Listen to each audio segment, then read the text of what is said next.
Thomas Remington, who's a visiting professor of government at Harvard University. He joins me live from Cambridge, Massachusetts. Welcome to you, Professor.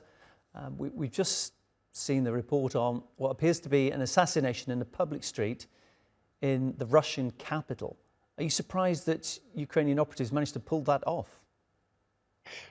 I think we're all surprised that they were able to reach so far so effectively at long distance. It is the case that Ukraine has carried out several other targeted killings of this kind this year already, but none against a target of such high rank. This is by far the highest ranking officer of the Russian military that Ukraine has succeeded in killing.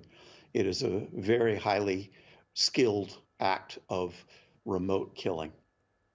It's clear that Ukraine has operatives on the ground then in the Russian capital, and it must have come at some risk. It's quite possible some of those operatives may yet be apprehended. But if they were going to carry out a killing and they had that capability, why do you think they specifically chose Kirillov? Kirillov had, the day before the assassination, been named by the Ukrainians as a person for whom they'd issued an arrest warrant. He was charged with the flagrant use of banned chemical weapons against Ukrainians. He was also particularly active in promoting Russian disinformation efforts. He was also known as one of the key figures in developing the weapon, the thermobaric bomb, which is a particularly hideous type of aerial bomb.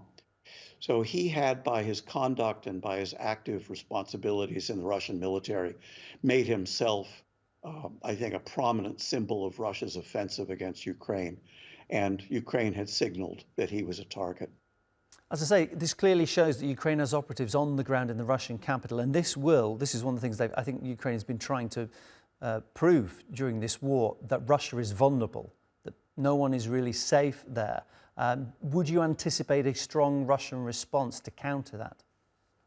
Yes, I think we will see some kind of punitive action on Russia's part against Ukraine.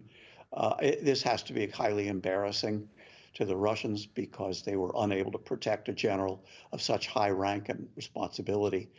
I don't think it makes any immediate change in the military situation.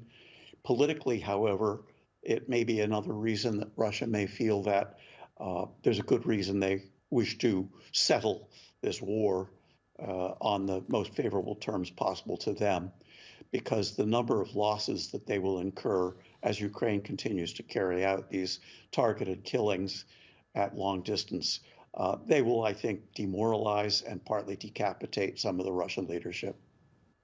Ukraine said that it went after Kirillov because he had authorized the use, they said, of chemical weapons in the war.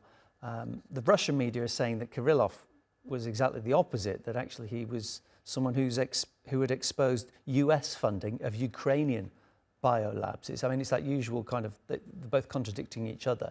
Who are you inclined to believe on this? I would definitely believe the Ukrainians. Kirillov was active in promoting Russian disinformation. This goes back years. He was trying to discredit the very clear evidence that it was Russia that carried out the attempted assassination of Skripal in London. In recent weeks, Kirillov had been active in promoting this Russian line that it was Ukrainians who were using chemical weapons. So he was politically active. He was not just militarily prominent. And we know that he authorized the use of various nerve gas agents. And it is widely believed, but not independently confirmed, that he has also commanded Russian use of chemical weapons against the Ukrainians. So although his formal position was that of being in charge of radiation, chemical, and biological weapons defense, in the Russian mind, these also require the offensive use of such weapons of mass destruction. So this is a war where Russia has also carried out targeted killings, and Ukraine is doing so as well. It's an extremely ugly way of waging war. Thomas, really appreciate you coming on to give us your analysis of this story. Thomas Remington is my guest. He's a visiting professor of government at Harvard University. Thank you.